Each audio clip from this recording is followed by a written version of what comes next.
So it's been about 2 weeks since the final episode of She-Hulk, Attorney at Law aired, and the season overall has been getting a lot of mixed reviews, and I can understand why. She-Hulk at its best moments is a really good show, but at its lowest, I couldn't care less about watching it.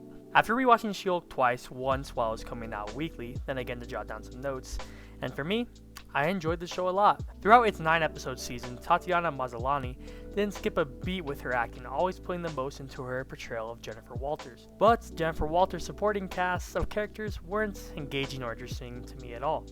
Don't get me wrong, some have their shine and all their performances are good, I just don't like them. Looking back at She-Hulk's MCU debut, it was a roller coaster of enjoyment for me. About half the episodes were good, if not really good moments, and the other half, they just fell flat. Starting with the good. Throughout the show, Jen has to deal with the burdens and gifts her alter ego brings.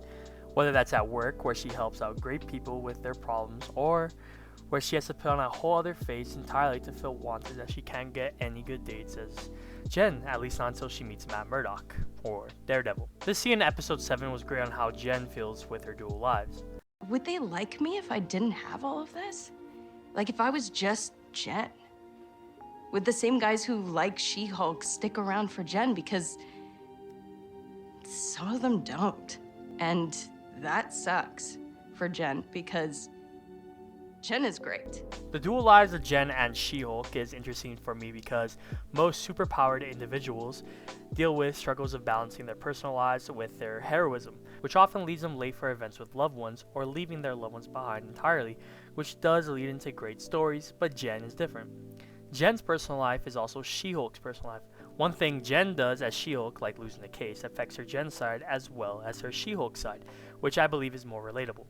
In the first episode, Jen specifically says this is a lawyer show, which it is, but most of the cases in the show, except for the Abomination trial and the one where Matt appears, are the only good ones.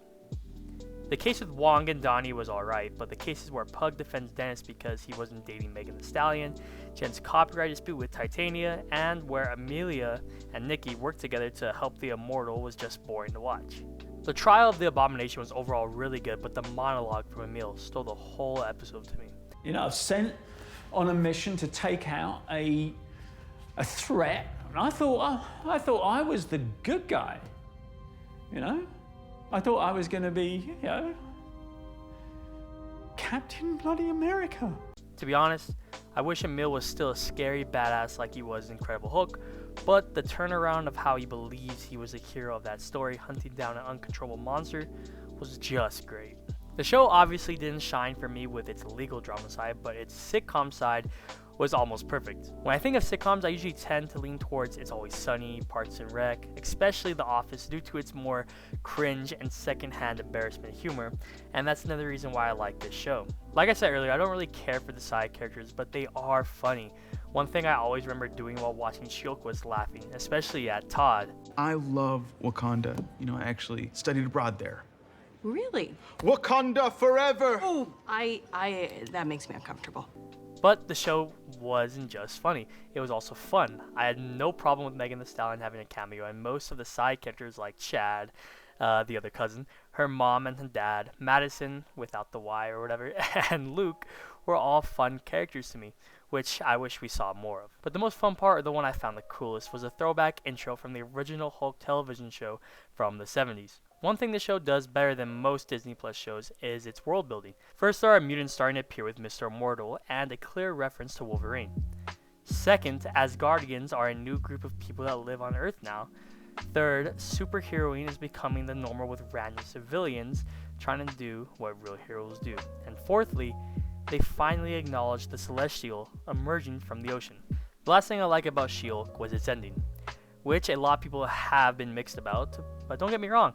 When I watch anything superhero related, I am excited to see a final battle, and this show didn't have that, which is fine. I still really enjoyed the major fourth wall break and the little ones they had sprinkled throughout. The ending at the family barbecue was alright. I can't wait to see with what they do with Bruce and Scar, and I really want to see more of She-Hulk and Daredevil's team-ups, professional and personal. On to the bad. There isn't a lot of action in this show, and that's okay because Jen is just starting to learn about her powers. She's not exactly a superhero just yet. She doesn't have to deal with saving civilians or any big threats. The only time there are really any fight scenes is when she fights Titania at the wedding, which is an episode I didn't really care for.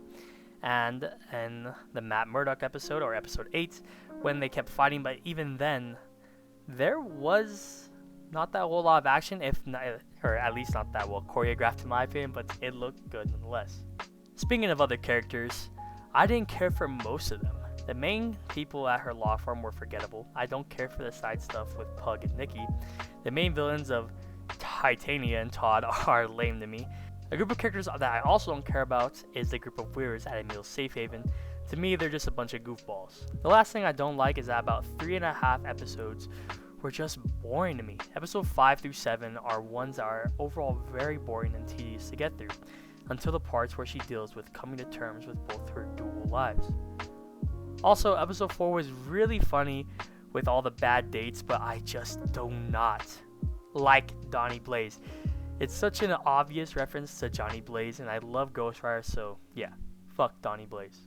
The CGI in the middle of the season can look wonky, and some of Tatiana Maslany's performances can feel less impactful due to the CGI, but Marvel is currently changing some future projects' release dates around, so hopefully they can give the animes more time to work on them. How they portray men in the show is fine for me. Some guys are dicks like Todd, Dennis, and Donnie. Some come off as uncomfortable and harassers like the guys at the bar, but these men are just a small group of bad guys, while the main majority are good guys like Matt, Emil, her dad, Bruce, the dudes at the meeting, Wong, Pug, and Luke are all good people. With all my likes and dislikes out of the way, She-Hulk, Attorney at Law, for me, was a 7.3 out of 10. Alright guys, hope you guys enjoyed the video. If you guys did, please drop a like and subscribe. Please let me know what you guys thought about She-Hulk down in the comments below, and I can't wait to see Jennifer Walters, Bruce, and Scar all come back in either a special, a movie, another season, I don't know. But hopefully you guys enjoyed, and yeah, I'll see you guys in the next video.